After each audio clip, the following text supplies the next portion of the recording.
김현정의 뉴스쇼 CBS 라디오와 함께하고 계십니다. 저는 퇴근길 시사자키 정관용입니다. 미국엔 나스닥, 우리나라엔 코스닥이 있다면 뉴스쇼에는 뉴스닥이 있습니다. 뉴스쇼 증권시장 뉴스닥. 오늘은 석브라더스가 출동하시는 날이죠. 정의당의 박원석 전 의원, 바른미래당 이준석 최고위원. 어서 오십시오. 안녕하세요. 안녕하세요. 이준석 최고위원은 네. 우리 어제 송년회, 네. 예, 우리 박원석 전 의원은 바빠서 못 오셨고, 예, 이 그때 업무가 뭐 있으셔가지고. 방송에 토론 중이어가지고. 예, 토론 잘하셨어요? 선거제도였는데요. 네. 뭐 늘 그 맴도는 쟁점을 가지고 칼로 물베기 토론. 어제도 1시간 반이나. 송년회 오시는 게 나았던 거 아닙니까? 뭐 개인적으로는 그랬습니다. 네, 저희 저녁 먹고 이제 회포도 풀고 그랬는데 네. 잘 들어가셨죠, 집에는? 네, 잘 들어갔어요. 네. 자, 우리가 이제 그렇게 어제 많이 얘기했어요. 저녁 먹으면서도 뭐 이런 얘기 저런 얘기 많이 했는데 오늘 아침에 보니까 홍준표 전 대표가 전당대회에 출마하면 제명시킬 수도 있다라는 CBS 단독 보도가 하나 나왔습니다. 지금 굉장히 큰 아침에 화제가 되고 있는데 이거 사실관계 파악이 좀 됩니까? 뭐 사실 뉴스닥 청취자분들이라면은 제가 홍준표 대표 별로 안 좋아하는 건 다 아실 겁니다. 그런데 오늘도 하한가로 정했잖아요. 네. 아닌가? 오늘은 아니구나. 오늘은 오늘 아니에요. 근데 네. 솔직하게 말하면요. 예. 이렇게 하면 안 됩니다. 과거에 홍준표 대표 시절에 예. 이제 자기 마음에 안 든다고 예. 류여해 당시 선출직 최고위원과 정준길 대변인 제명했던 적이 있거든요. 예. 근데 그것과 마찬가지 그때도 좀 비판했는데 공당에서 누구 마음에 안 든다고 이렇게 내치는 거는 굉장히 어렵다. 지금도 품위 유지 문제를 이제 들어서 일반론적인 이야기를 하는 것 같은데 막말이라든지 지금 뭐 홍카콜라라는 거 유튜브 방송하는데 거기서도 막 가짜 뉴스 뿌린다잖아요. 그러니까 홍준표 씨가 하는 얘기 중에 맞는 얘기가 거의 없어요. 제가 봤을 때는. 그런데 그렇다고 해가지고 이 사람의 정치적 주장을 바탕으로 해가지고 이 사람을 제명한다?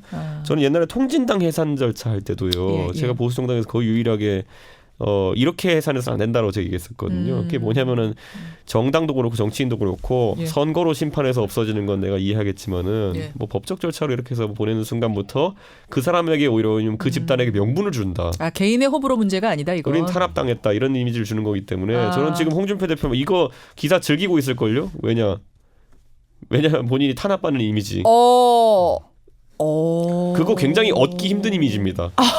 네. 열사 이미지? 뭐 이런 거라고. 그거는 남이 때려줘야 얻을 수 있는 이미지이기 때문에 정치인들이 굉장히 선호하는 이미지인데 저는 홍준표 대표는 그래요. 선거를 통해서 심판받아야 된다. 이번에 당당하게 출마하셔가지고 본인의 막말 논선에서 심판받아야 되는 것이지 제명을 통해서 이렇게 사전 제거할 건 아니라고 봅니다. 그 기사를 CBS가 단독을 하긴 했는데 자세히 읽어보면 그러니까 품위를 위반한 내지는 뭐 막말 이런 거에 대해서 일반론적으로 당에서 뭐 윤리에 회부하거나 강하게 대응할 수 있다라는 얘기를 이제 홍준표 전 대표와 관련해서 해석한 기사가 아닐까 싶고요. 비대위에서 이제 그런 얘기가 나온답니다. 예, 이제 논의가. 뭐 김병준 비대위원장은 좀 지켜보자라는 그 종전과 동일한 입장을 표명을 했는데 아마도 그 홍준표 전 대표가 지금 자유한국당의 2월 전당대회를 앞두고 당내에서 여전히 가장 신경 쓰이는 존재가 아닌가 싶어요. 역으로 존재감을 드러내는 거죠. 그래서 그러나 이제 실질적으로 제명까지 가기는 쉽지 않을 거고 또 그에 따른 상당한 반발도 예상이 되기 때문에 저는 전당대회 출마할 가능성이 굉장히 높다고 봅니다. 높다고 보세요. 출마를 하게 되면은 어쨌든 자유한국당 전당대회 구도는 홍준표 대 X가 될 가능성이 높다. 제가 지난 방송에서도 말씀드렸지만 자유한국당 내부의 그 누구보다 여전히 이제 말의 힘을 갖고 있는 그런 정치인이기 때문에 급격하게 홍준표 대 누군가의 구도로 자유한국당 전당대회 구도가 바뀔 수도 있다. 그런 점에 대한 이제 경계심들이 당 안팎에 있는 거 아니겠습니까? 그러면 박원석 전 의원도 보시기에 이 기사는 보면서 홍 의원은 웃고 있을 것이다. 홍 전 대표는. 가능성이 높죠. 오늘 상한가네요. 그러면 나쁘지 않은 구도. 두 분이 뽑은 상한가네요. 진짜 이분은 운이 따르는 것 같습니다. 이런 식으로. 그래요. 네. 그 홍준표 전 대표가 만약 전당대회에 나오면 그 X 상대는 누가 될 거라고 보세요? 가장 강력한 상대는. 글쎄요. 뭐 여럿이 거론되는데 지금 거의 출마 선언을 하다시피 한 오세훈 전 시장이 있고요.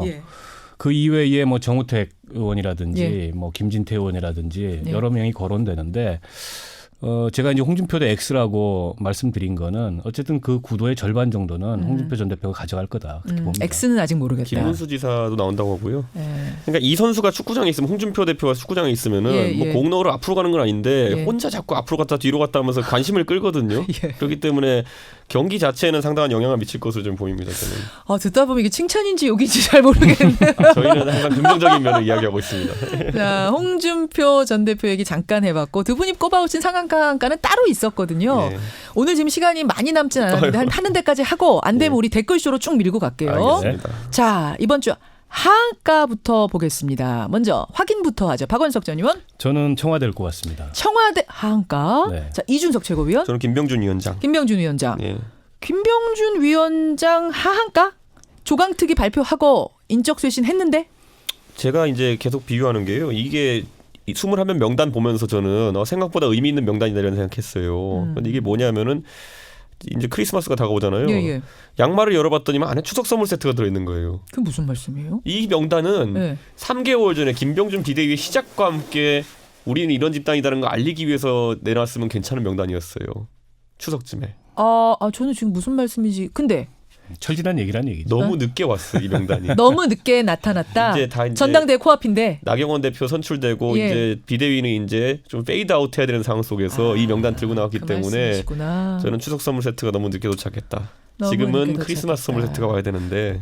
그러면 지금 한국당이 발표 난 다음에 주말에 잠깐 반발했다가 잠잠해진 이유도 이게 별로 힘없는 명단이기 때문에 그런 거예요? 의미 없다. 저는 이런 생각하고요. 저는 사실 이런 표현이 맞을지 모르겠지만은 예전에 홍준표 대표도 인적쇄신한다고 조강특위에서 자기 측근대 막 심었거든요. 근데 그 명단 때문에 뭐 아무도 감동받은 사람 없고 위협받은 사람도 없거든요. 왜냐면 이번에 다 잘렸거든요, 또 이제. 그러니까 그 정도로 이제 부질없는 명단이다라는 이미지가 각인됐기 때문에 저는 특히 만약에 김병준 위원장이 이거를 그 전주곡처럼 3개월 전쯤에 이걸 했으면은 제 생각에는 그 다음에 뭐가 또 있겠네라는 기대를 해보면서 많은 사람이 봤겠지만은 지금 끝나가는 마당에 21명 명단 제 생각엔 큰 의미 없다. 그래서 저는 앞으로 이제 거기다 나경원 대표가 얘기했던 게 뭐냐면은 이거 나중에 구제할 수 있는 거 아니냐 이렇게 나왔기 때문에 저는 앞으로 이거는 뭐 상당히 근데 이제 21명이라는 규모 자체는 작은 건 아니죠. 현역 의원의 21명은 굉장히 큰 규모인데 근데 이게 내용을 뜯어보면은 그중에 이제 불출마 선언한 분들 내지는 사법 절차에 들어가 있어서 출마 가능성이 없는 분들 이런 분들 빼면 한 6명 정도밖에 안 돼요. 결과적으로 일종의 이제 태산명동 서일필이 된 건데 이마저도 이게 이제 전당대회 끝나면 어떻게 될지 모르고 또 전당대회 이후에 실제 다음 총선을 앞두고는 또 어떻게 될지 모르는 이제 그런 명단이다 보니까는 당내에서 반발이 없고 잠잠한 게 아닌가 싶고요. 결과적으로 김병준 비대위는 일종의 김병준 비대위의 알리바이로서 발표한 명단에 불과하다 저는 그렇게 봅니다.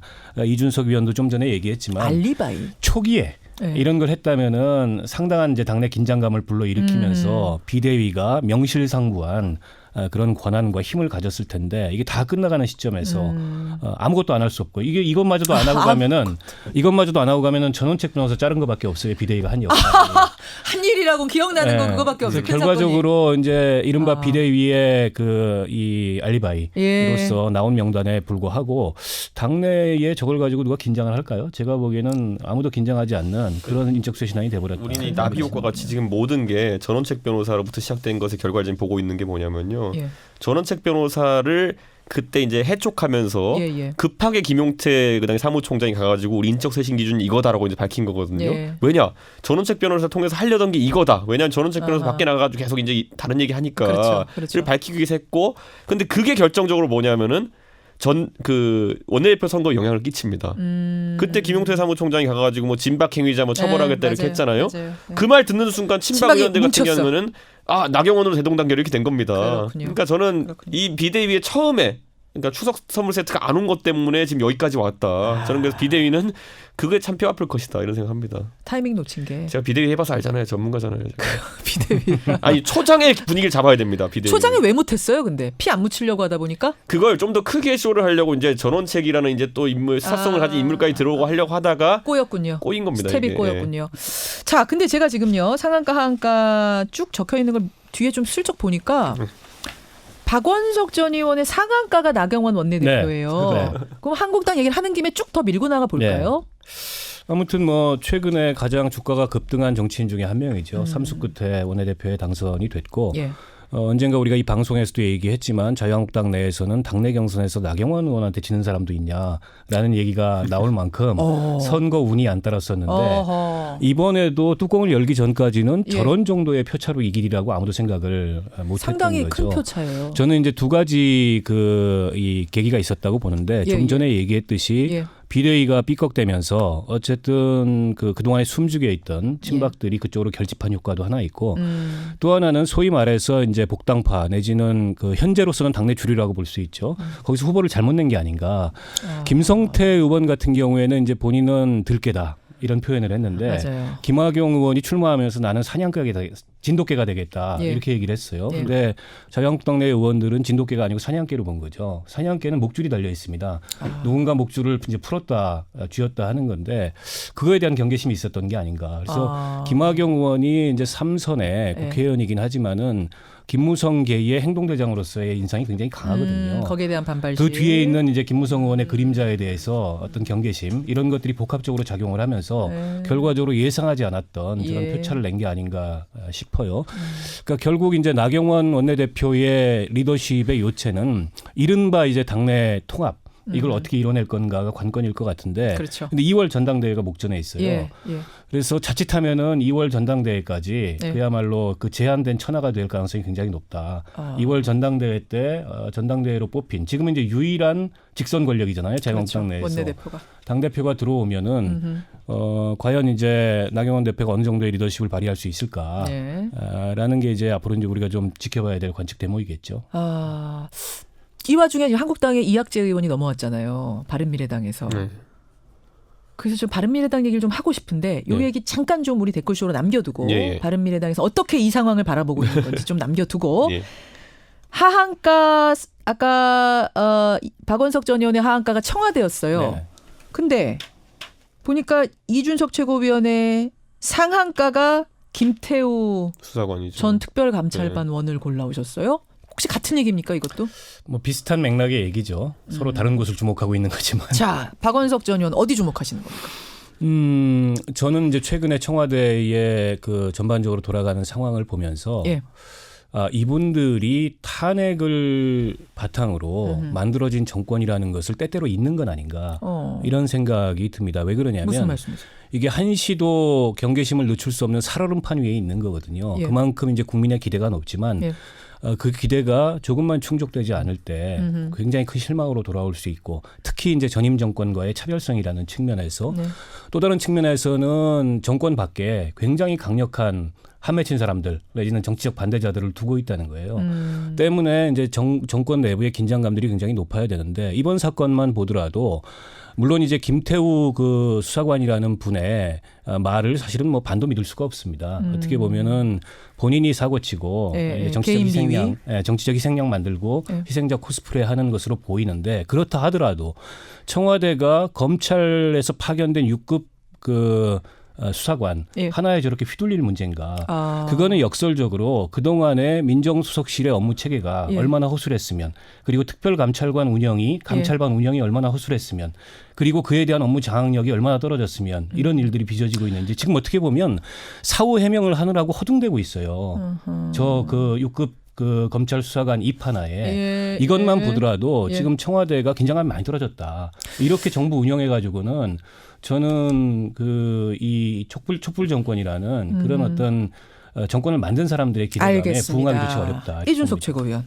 이런 식의 권력 누수 현상은 2년 차에 나오기 쉽지 않은 거거든요. 그러니까 사실 정윤회 사건 이런 것도 3년 차 넘어가가지고 나왔는데 저는 이 부분이 굉장히 안타깝고 무엇보다도 지금 청와대 해명이라는 것이 기계적 해명이거든요. 보면은.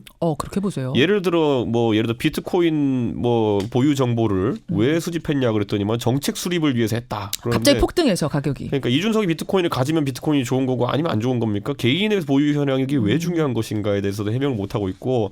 만약 그런 식의 어떤 해명, 비트코인 정책을 수립하기 위해 개인의 비트코인 소유 정보를 확인했다고 하는 게 용납되면요, 별의별 게 다 나옵니다. 그러면은 전국의 보건위생 정보를 정책을 수립하기 위해서 어디까지 그럼 해야 될 당신 집에 것인가가. 화장실 변기 개수를 수립했다, 이게 가능해지는 거거든요. 저는 이런 해명 가지고는 이 상황을 돌파할 수도 있는 게 아니고 저는 애초에 뭐 잘못된 관행이 있었다면 거기에 대해서 이제 명확하게 털고 가면 되는 것인데 아까 박원석 의원님 말한 것처럼 네. 탄핵 정국에서 워낙 이제 이 잘못하는 것의 범위를 넓혀놨기 때문에 자신들도 거기 하나도 걸리면 안 된다고 생각하는 거예요.